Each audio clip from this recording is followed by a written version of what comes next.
Dear friends, before beginning my talk, allow me to extend my warm greetings to you all.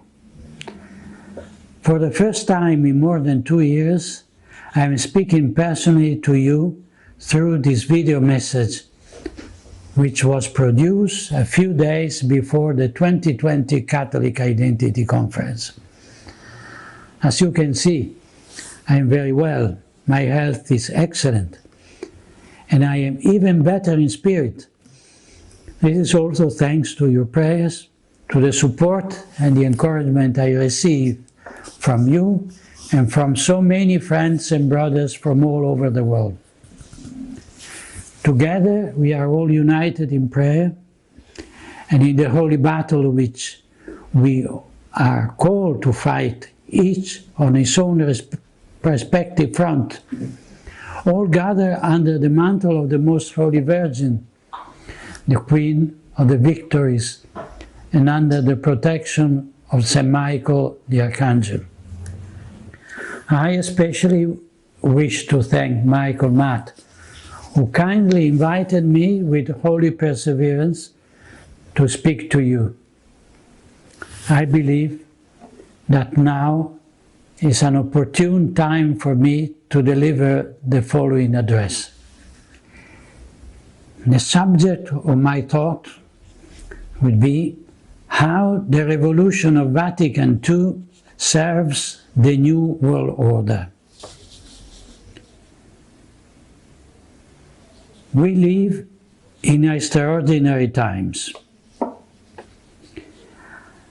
As each of us has probably understood, we find ourselves in a historical moment in time. Events of the past, which once seemed disconnected, prove now to be unequivocally connected, both in the principles that inspire them and in the goals they seek to achieve. A fair and objective look at the current situation cannot help but grasp the perfect coherence between the evolution of the global political framework and the role that the Catholic Church has assumed in the establishment of the new world order. To be more precise, one should speak about the role of that apparent majority in the Church, which is actually small in number but extremely powerful, and which, for brevity's sake, I will summarize as the deep church. Obviously, there are not two churches, something that would be impossible, blasphemous and heretical, nor has the one true Christ Church today failed in her mission, perverting herself into a sect. The Church of Christ has nothing to do with those who, for the past 60 years, have executed a plan to occupy her. The overlap between the Catholic hierarchy and the members of the deep church is not a theological fact, but rather a historical reality that defies the usual categories and as such must be analyzed. We know that the New World Order project consists in the establishment of tyranny by Freemasonry, a project that dates back to the French Revolution, the Age of Enlightenment, the end of the Catholic monarchies, and the declaration of war on the Church.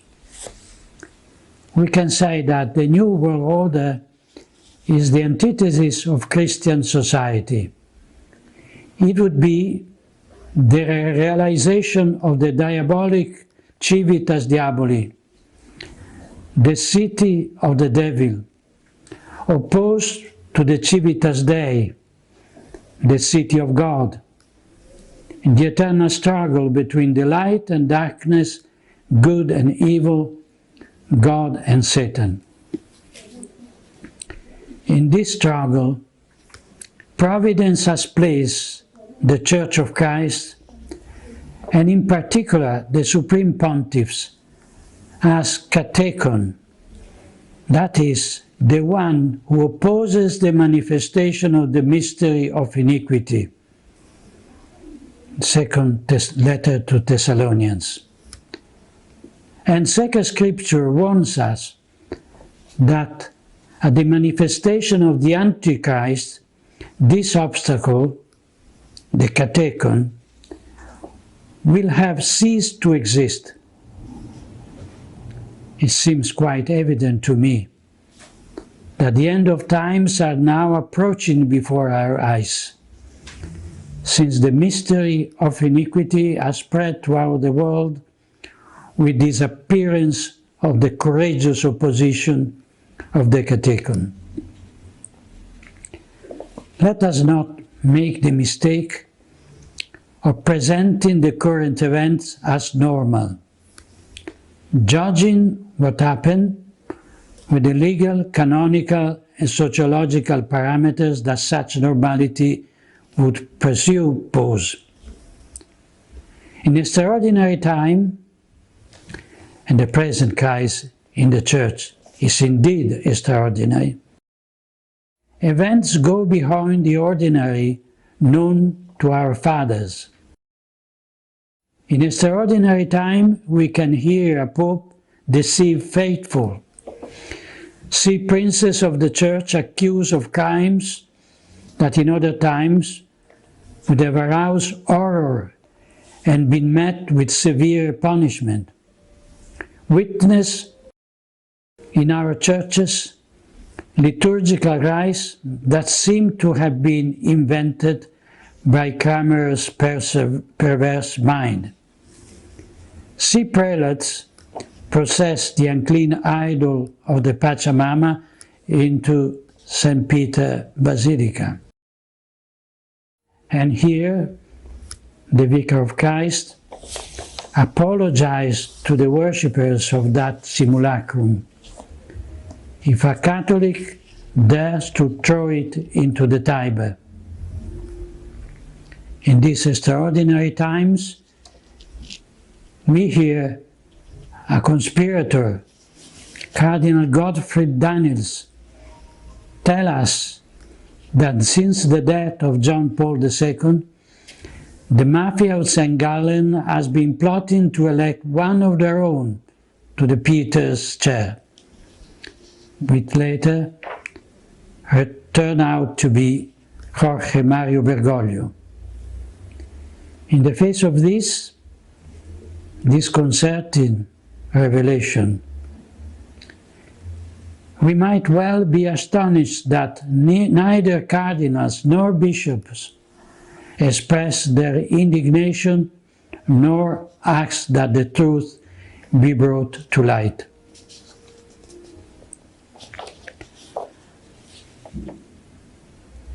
I will talk now about the eclipse of the true church.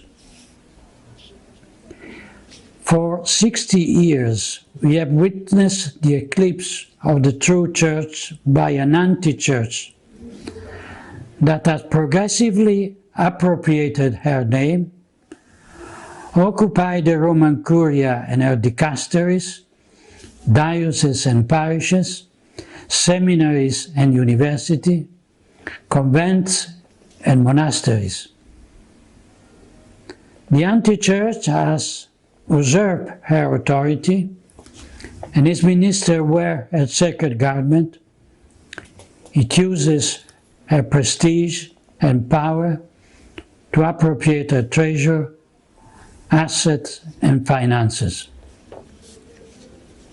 Just as happened in nature, this eclipse does not take place all at once. It passed from light to darkness when a celestial body inserts itself between the sun and us. This is a relatively slow but inexorable process in which the moon of the anti-church follows its orbit until it overlaps the sun, generating a cone or shadow that projects over the earth. We now find ourselves in this doctrinal, moral, liturgical, and disciplinary cone of shadow. It is not yet the total eclipse that we'll see at the end of time, under the reign of the Antichrist, but it's a partial eclipse, which let us see the luminous crown of the sun encircling the black disk of the moon. The process that led to the today eclipse of the Church began with the modernism, without a doubt. The anti-church followed its orbit despite the solemn condemnations of the magisterium, which in that phase shone with the splendor of truth. But with the Second Vatican Council, the darkness of this spurious entity came over the Church. Initially, it obscured only a small part, but darkness gradually increased. Whoever then pointed to the sun, deducing that the moon would certainly obscure it, was accused of being a prophet of doom, with those forms of fanaticism and intemperance that arise from the ignorance and prejudice. The case of Archbishop Marcel Lefebvre and a few other prelates confirms, on one hand, the far-sightedness of these shepherds, and, on the other hand, the disjointed reaction of their adversaries, who out of fear of losing power, using all their authority to deny the evidence and kept hidden their own true intention. To continue the analogy, we can say that in the sky of the faith, an eclipse is a rare and extraordinary phenomenon. But to deny that during the eclipse darkness spreads, just because this does not happen under ordinary conditions, is not a sign of faith in the effectibility of the Church, but rather an obstinate denial of the evidence or bad faith. The Holy Church, according to Christ's promises, will never be overwhelmed by the gates of hell, but does not mean that she will not be, or is not already, overshadowed by her infernal forgery, the anti-church. That moon, not by chance, we see under the feet of a woman in the book of the Revelation. I quote, "A great sign appeared in heaven, a woman clothed with the sun, with the moon under her feet, and on her head a crown of 12 stars."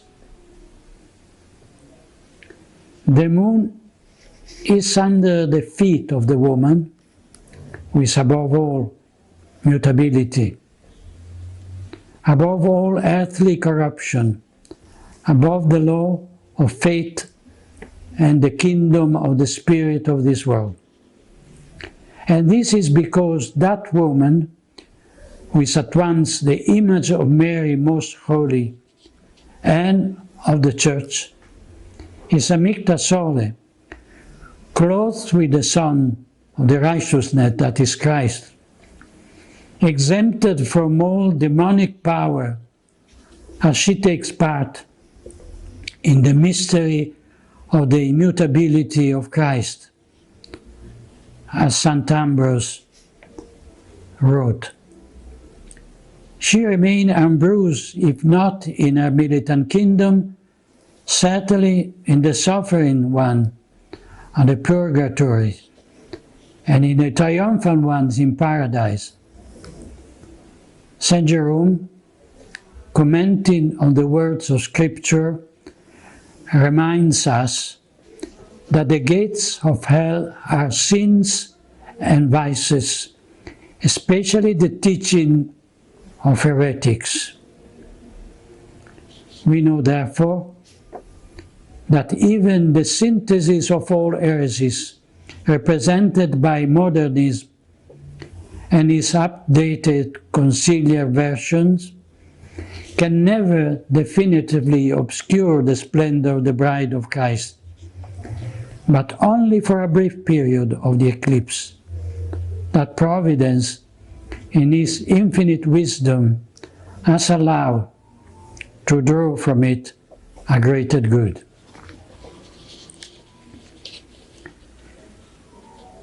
The abandonment of the supernatural dimension. In this talk, I wish especially to deal with the relationship between the revolution of Vatican II and the establishment of the New World Order. The focal element of this analysis consists in highlighting the abandonment on the part of the ecclesiastical hierarchy, even at the top, of the supernatural dimension of the Church and its eschatological role. With the Council, the innovators erased the divine origin of the Church from their theological horizon, creating an entity of human origin similar to a philanthropic organization. The first consequence of this ontological subversion was the necessary denial of the fact the bride of Christ is not and cannot be subject to change by those who exercise vicarious authority in the name of the Lord. She is neither the property of the Pope nor of the bishop or theologians, and as such, any attempt at aggiornamento lowers her to the level of a company that, in order to garner profit, renews its own commercial offer, sells its leftover stock, and follows the fashion of the moment. The Church, on the other hand, is a supernatural and divine reality. She adapts the way she preaches the gospel to the nations, but she can never change the content of one iota, nor deny her transcendent momentum by lowering herself to mere social service. On the opposite side, the anti-church proudly lays claims to the right to perform a paradigm shift, not only by changing the way doctrine is expounded, but the doctrine itself. Insisting on what the magisterium teaches is useless. The innovator brazen claim to have the right to change the faith, stubbornly following the modernist approach. The Council's first error consists mainly in the lack of the transcendent perspective, the result of a spiritual crisis that was already latent, and the attempt to establish paradise on earth with a sterile human horizon.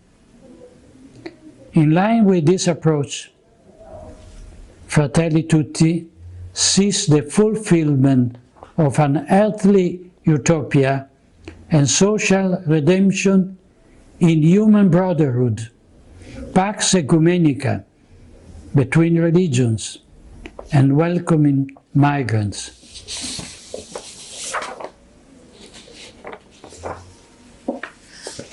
The sense of inferiority and inadequacy. As I have written on other occasions, the revolutionary demands of the Nouvelle Théologie found fertile ground in the Council Fathers because of a serious inferiority complex vis-à-vis the world. There were times in the post-war period when the revolution led by Freemasonry in the civil, political and cultural spheres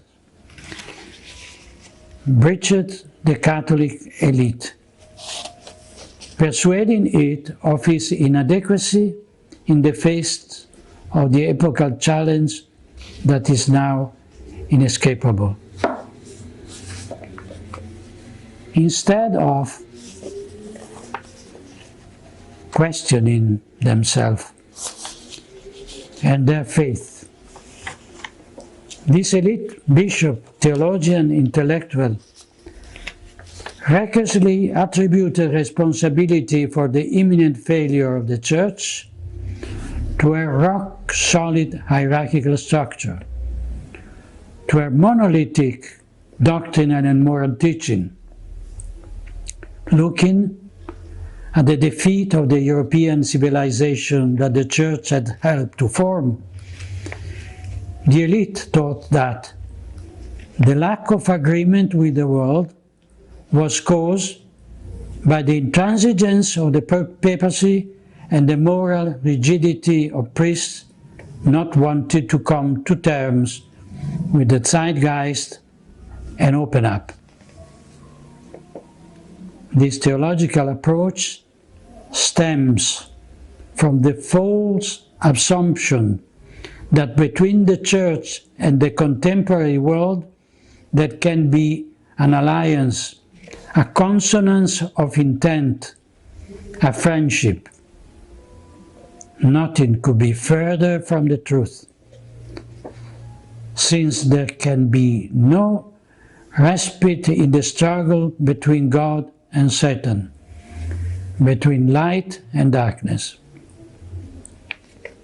I quote from the Genesis, "I'll put enmity between thee and the woman, and between thy seed and her seed. He shall bruise thy head, and thou shalt bruise his heel."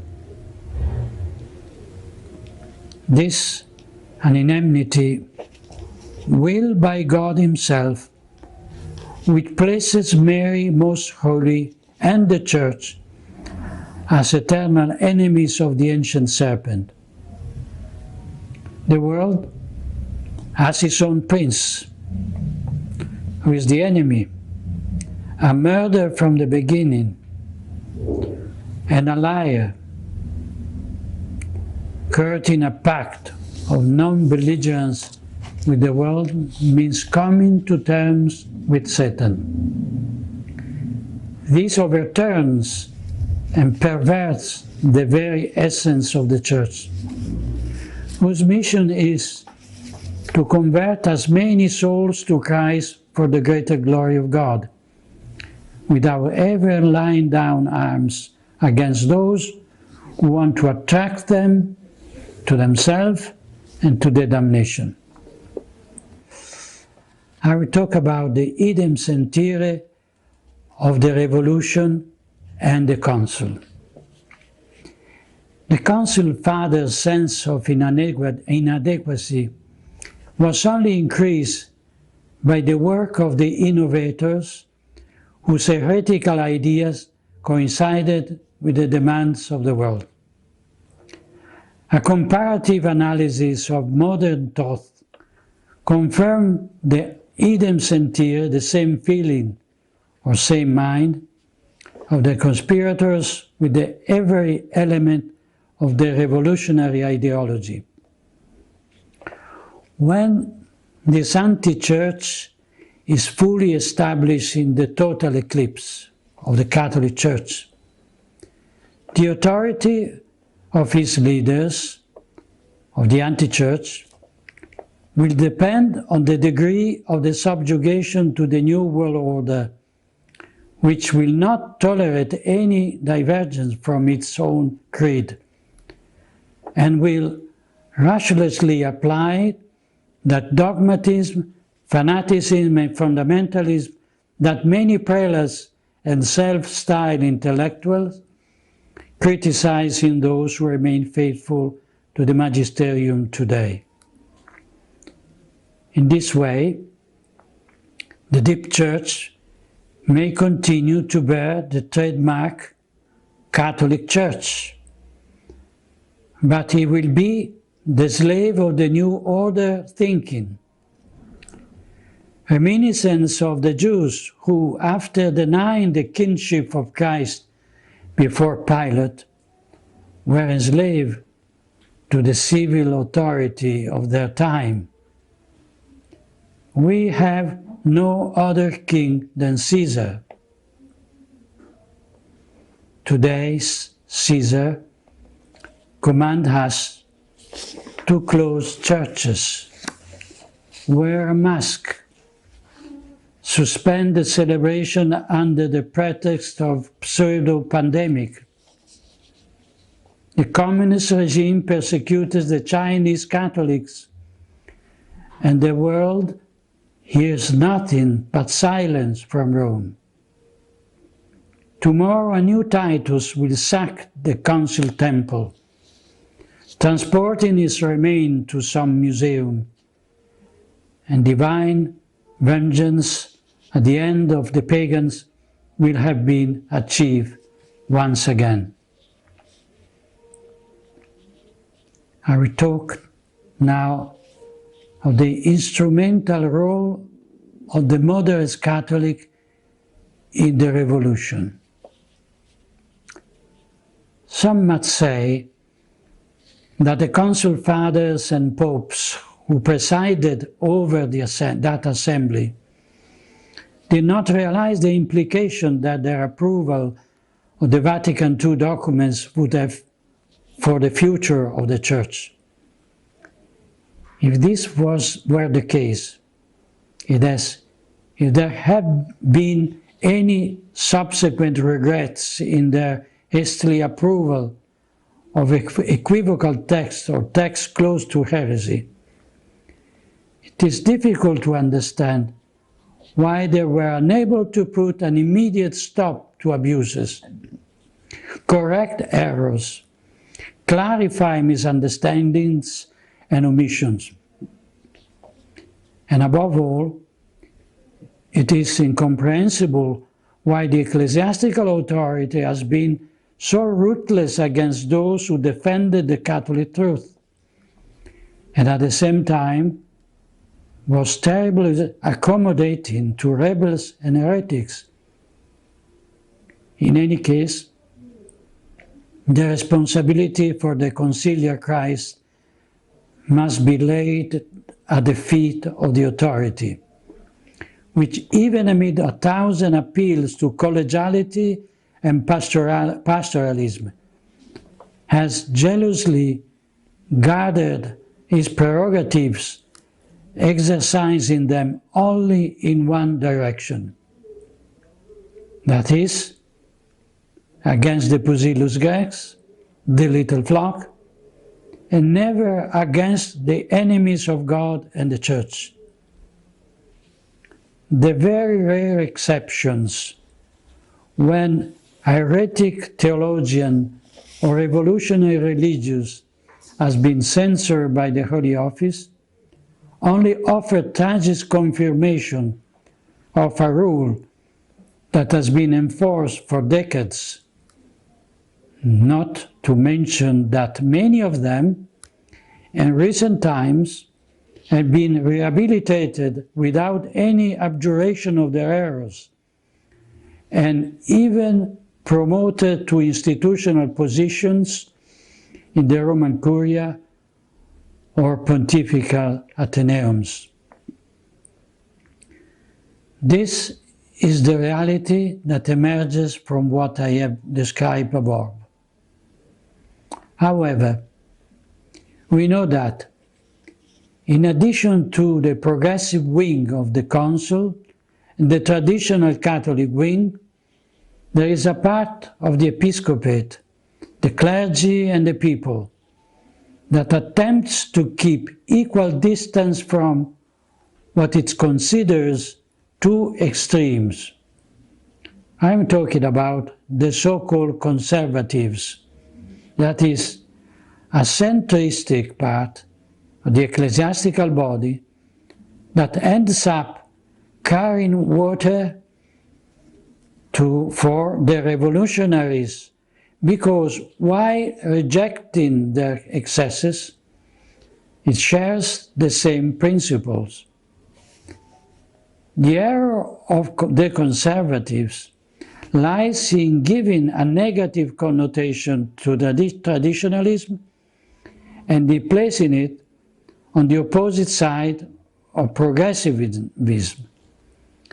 Their aurea mediocritas, via media, consist in arbitrarily placing themselves not only between two vices, but between virtues and vice.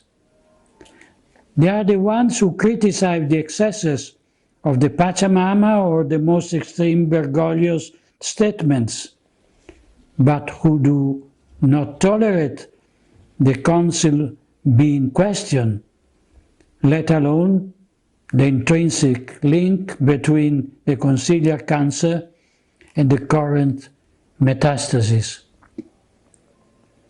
The correlations between political conservatism and the religious conservatism consists in adopting the center, a synthesis between the right thesis and the left antithesis, according to the Hegelian approach so cherished by moderate supporters of the Council.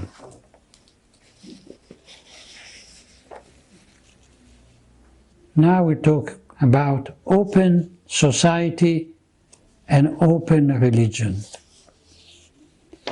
This analysis would hardly be completed without a word on the neo-language so popular in the ecclesiastical sphere. Traditional Catholic vocabulary has been deliberately modified in order to change the content it expresses. The same has happened in the liturgy and preaching, where the clarity of the Catholic exposition has been replaced by ambiguity and the implicit denial of dogmatic truth. The examples are endless. This phenomenon also goes back to Vatican II, which sought to develop a Catholic version of the slogan of the world. Nevertheless, I would like to emphasize that all those expressions that are borrowed from secularistic lexicon are also part of the new language. Let us consider the Bergoglio's insistence in the outgoing church, the openness as a positive value. Similarly, I quote from Fratelli Tutti, "A living and dynamic people, a people with a future is one constantly open to a new synthesis through its ability to welcome differences." Number 160. I quote again, The church is a home with open doors. We must to be a church that serves, that leaves home and goes forth from its places of worship, go forth from its sacristies in order to accompany life, to sustain hope, to be the sign of unity, to build bridges, to break down walls, to sow seed of reconciliation. Close the quotation. Similarly, with the open society sought after by Soros' globalist ideology, is so striking as to almost constitute an open religious counterpoint to it. And this open religion is perfectly in tune with the intention of globalism, from the political meeting for a new humanism, blessed by the leaders of the church, to the participation of the progressive intelligentsia in green propaganda. It all chases after the mainstream thought, in the sad and grotesque attempt to please the world. The stark contrast with the words of the apostle is clear. I quote from the Epistle to the Galatians. Am I now trying to win the approval of human being or of God? Or am I trying to please people? If I were still trying to please people, I would not be a servant of Christ. The Catholic Church lives under the gaze of God. She exists for His glory and for the salvation of souls. The anti-church lives under the gaze of the world, pandering to the blasphemous apotheosis of man and the damnation of souls. During the last section of the Second Vatican Ecumenical Council, before the Synod's fathers, these astonishing words of Paul VI resounded in the Vatican Basilica.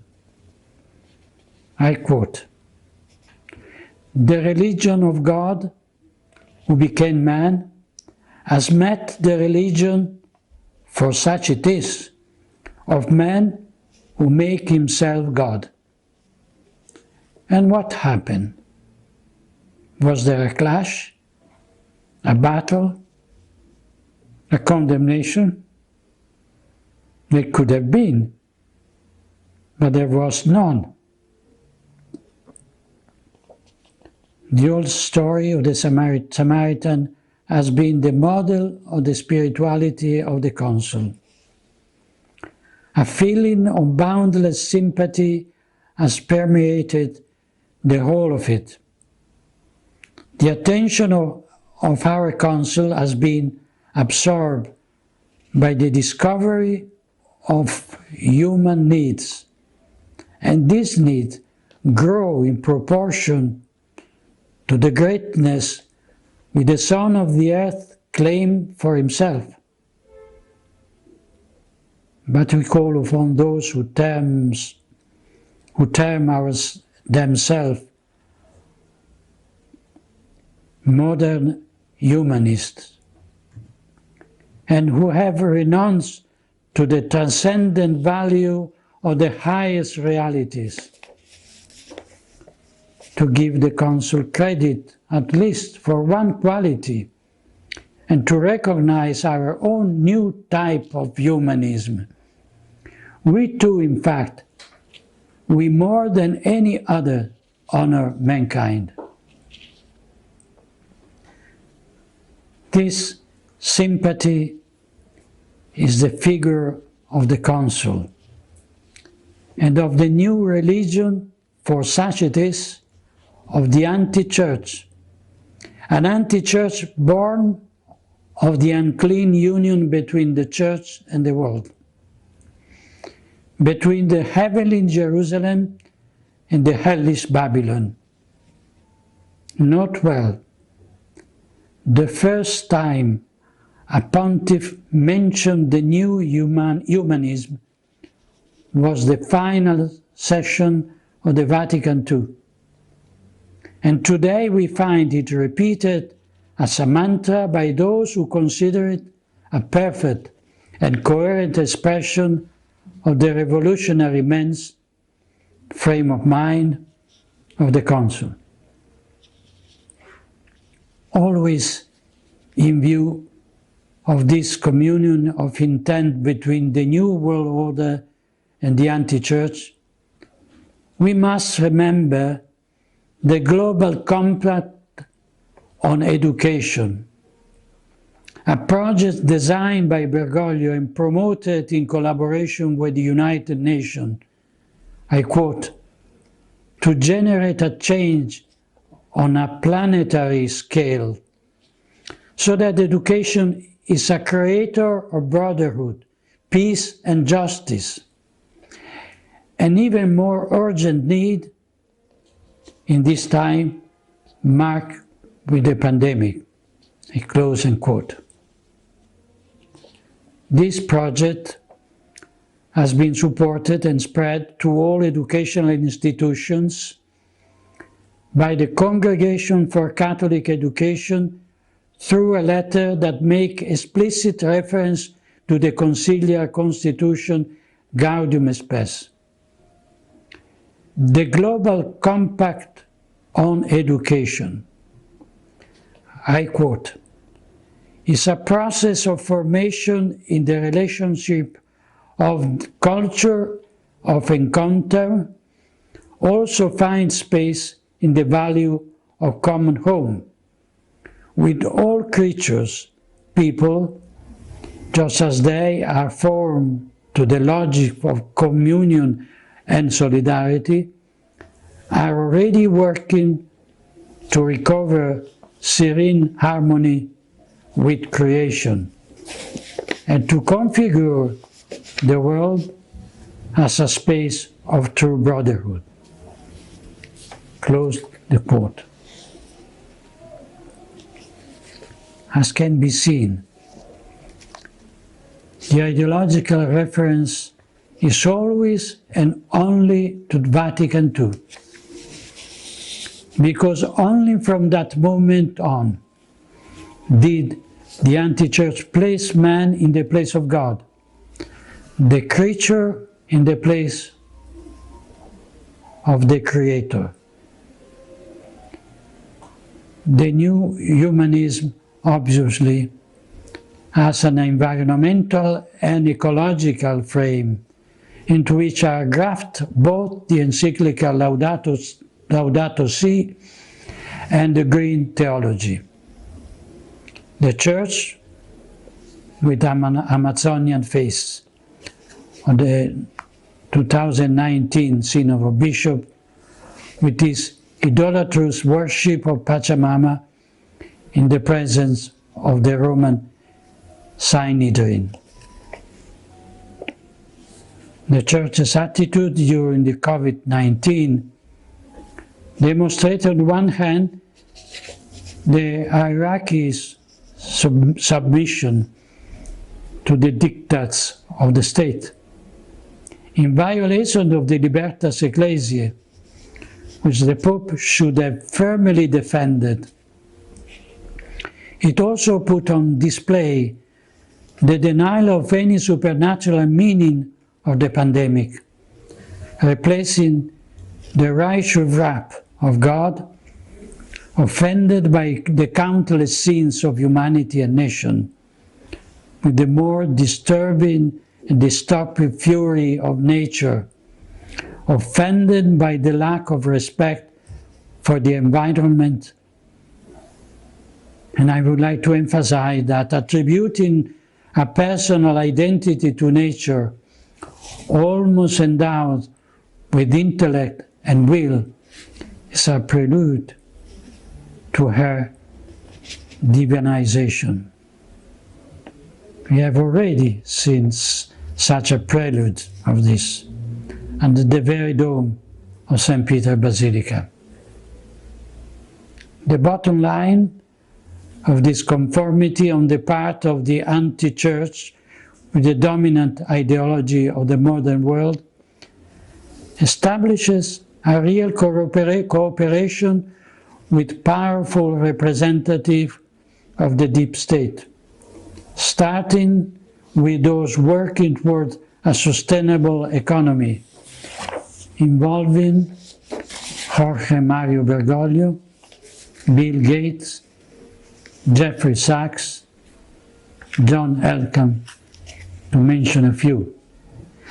Allow me a brief word about the political situation in the United States on the eve of the presidential election. Fratelli Tutti seems to be a form of Vatican endorsement of the Democratic candidate in clear opposition to Donald Trump, and a few days after Francis refused to grant an audience to Secretary of State Mike Pompeo in Rome. This confirms which side the children of light are on and who the children of darkness are. I'm talking now about the ideological foundation of brotherhood. The theme of brotherhood, an obsession for Bergoglio, finds itself first formulation in Nostra Aetate and Dignitatis Humanae.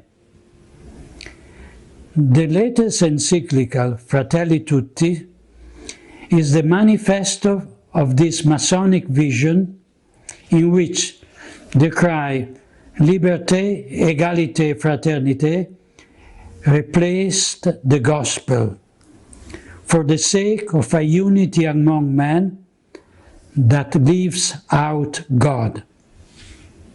Note that the document on human fraternity for world peace and living together, signed in Abu Dhabi on February 4, 2019, was proudly defended by Bergoglio with this word, I quote, "From the Catholic point of view, the document did not go 1 millimeter beyond the Second Vatican Council." I close the quote. Cardinal Miguel Ayuso Guizot, President of the Pontifical Council for Interreligious Dialogue, comments in the Civiltà Cattolica, I quote, "The Catholic Church's commitment to interreligious dialogue, which opens the way to peace and fraternity, is part of her religious mission and at its roots in the Council event." I close the quote. Once again, the Council of Vatican II confirms that it is at the origin of Bergoglian metastasis. The fil rouge, the common thread that unites the Council with the cult of the Pachamama, also passed through Assisi. And speaking of the anti-church, Archbishop Fulton Sheen describes the Antichrist, I quote, "Since his religion will be brotherhood without paternity of God, he will deceive even the elect." Close the quote. We seem to see the prophecy of the venerable American Archbishop coming true before our eyes.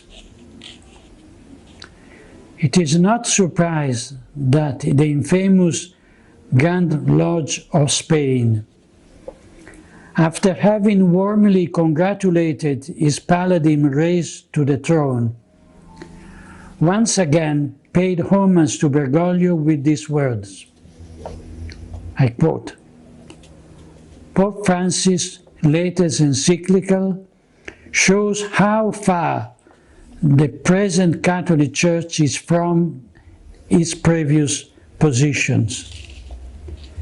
In Fratelli Tutti, the Pope embraced the universal brotherhood, the great principle of modern Freemasonry. Close the quote. The reaction of the Grand Oriente of Italy is not dissimilar.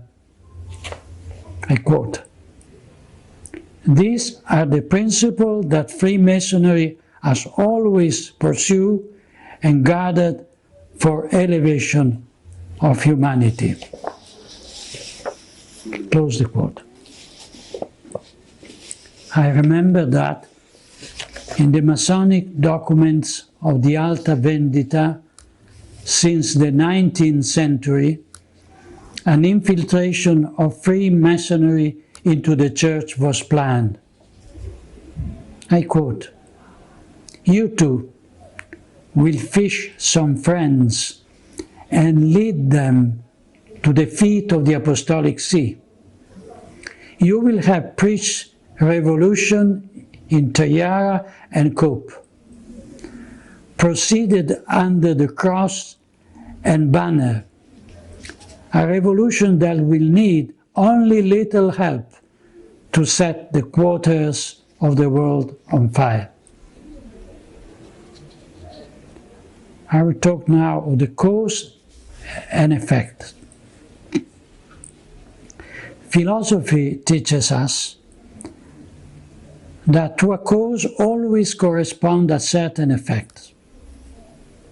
We have seen that the action carried out during Vatican II have had the desired effect, giving concrete form to that anthropological turning point which today has led to the apostasy of the anti-church and the eclipse of the true Church of Christ. We must therefore understand that if we want to undo the harmless effect we see before us, it is necessary and indispensable to remove the factors that caused them. If this is our goal, it is clear that accepting or even partially accepting those revolutionary principles would make our effort useless and counterproductive. We must therefore be clear about the objectives to be achieved, ordering our action to the goals. But we must all be aware that in this work of restoration, no exception to the principle are possible, precisely because failure to share them would prevent any chance of success. Therefore, let us put aside once and for all the vain distinction concerning the presumed goodness of the Council, the betrayal of the will of the Synod Fathers, the letter and spirit of Vatican II, the magisterial weight or lack of thereof of its act, and the hermeneutic of continuity versus that of rupture. The anti-church has used the label ecumenical council to give authority and legal force to its revolutionary agenda, just as Bergoglio calls his political manifesto of allegiance to the New World Order an encyclical letter.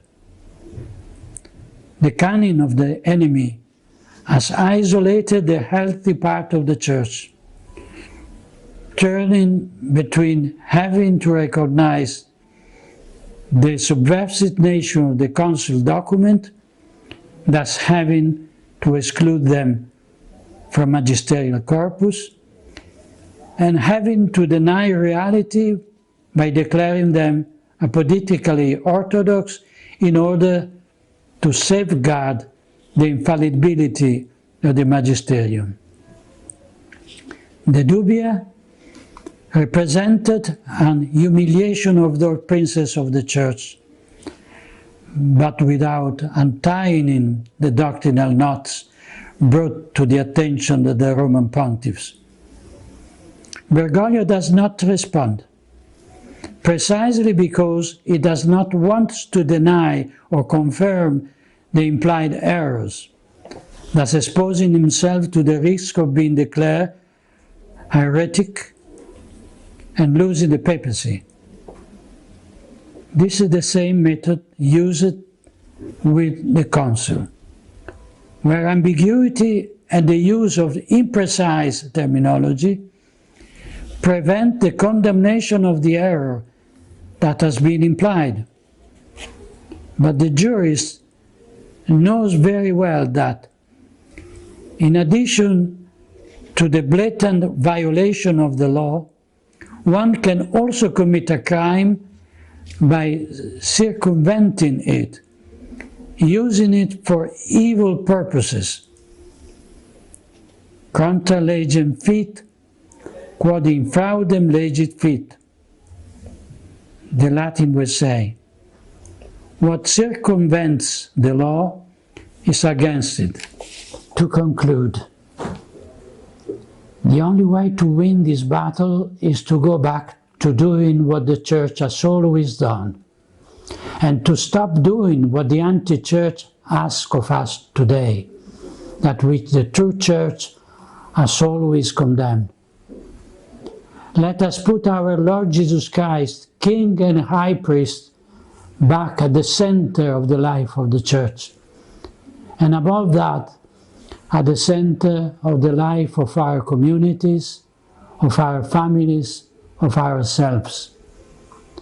Let us restore the crown to Our Lady Mary, Most Holy, Queen and Mother of the Church. Let us return to celebrate the traditional Holy Liturgy worthily, and to pray with the words of the saints, not with the rambling of the modernists and heretics. Let us begin again to savor the writings of the fathers of the Church and the mystics, and to throw into the fire the works imbued with modernism and immanentic sentimentalism. And let us support with prayers and material help the good priests who remain faithful to the true faith, and withdraw all support from those who have come to terms with the world of his lies. And above all, I ask you in the name of God, let us abandon that sense of inferiority that our adversaries have accustomed us to accept. In the Lord's war, they do not humiliate us. We certainly deserve every humiliation for our sins. No, they humiliate the majesty of God and the bride of the Immaculate Lamb. The truth that we embrace does not come from us, but from God. To let truth be denied, or to accept that it must justify itself before the heresies and errors of the anti-Church, is not an act of humility, but of cowardice and pusillanimity.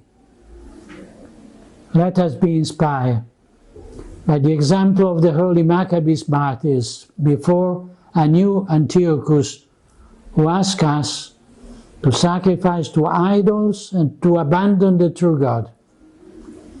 Let us respond with their words, praying to the Lord. So now, O Sovereign of the heavens, send a good agent to spread terror and trembling before us. By the might of your arm, may the blasphemers who come against your holy people be struck down. Let me conclude my talk today with a personal memory. When I was Apostolic Nuncio in Nigeria, I learned about a magnificent popular tradition that came out from the terrible war in Biafra, and which continued to this day. I personally took part in it during a pastoral visit to the Archdiocese of Onitsha, and I was very impressed by it. This tradition, called Block Rosary Children, consists in a gathering of thousands of children, even very young ones, in each village or neighborhood for the recitation of the Holy Rosary, to implore peace. Each child holding a little piece of wood, like a mini altar, with an image of Our Lady and a small candle on it. In the day leading up to November 3rd, I invite everyone to join in a Rosary Crusade, a sort of siege of Jericho, not with 7 trumpets made of ram's horns sounded by priests, but with the Hail Marys of the little ones and the innocents to bring down the walls of the deep state and of the deep church. Let us join with little ones in the Block Rosary Children, imploring the woman clothed with the sun, that the reign of Our Lady and Mother may be restored, and the eclipse that afflicts us shortened. May God bless this holy intention.